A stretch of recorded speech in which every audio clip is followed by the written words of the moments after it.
Crash అయిపోయింది. క్రాషా? ఏమైంది? Stock market crash అయింది. నా సేవింగ్స్ అన్ని తీసుకెళ్లి ఇదే స్టాక్ మార్కెట్ లో పెట్టాను. స్లోగా నా పోర్ట్ఫోలియో అంతా మైనస్ లోకి వెళ్ళిపోయింది కౌశిక్. అదా, స్టాక్ మార్కెట్లో వాలటాలిటీ చాలా కామన్. నేను ఇంకా క్రాష్ అంటే ఏ ఫ్లైటో క్రాష్ అయిందేమో అయ్యో అనుకున్నా.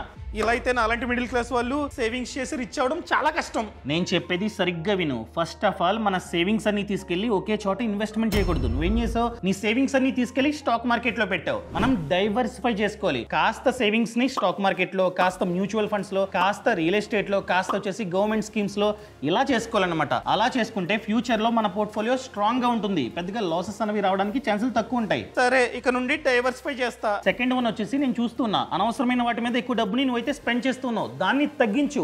ఏదైతే బాగా అవసరమో దాన్ని మాత్రమే కొనుక్కో. సో అలా చేస్తే చాలా డబ్బు ఆదా అవుతుంది ప్రతి మంత్. దాన్ని ఇన్వెస్ట్మెంట్ చేయి. కౌశిక్, నేను కార్ లోన్ తీసుకుని కొత్తగా కార్ ని కొందాం అనుకుంటున్నా. ఏమంటావు? అస్సలొద్దు. మీ నాన్నగారి కారు ఉందా పాతది? దాన్ని వాడుకో. సరే. థర్డ్ వన్ వచ్చేసి నీ ఫ్యామిలీ ఫ్యూచర్ కోసం మంచి టర్మ్ ప్లాన్ తీసుకో. నువ్వు ఆల్రెడీ చెప్పావు తీసుకోమని. తీసుకున్నావా? లేదు. ప్రెసెంట్ మంచి కంపెనీ ఏముంది?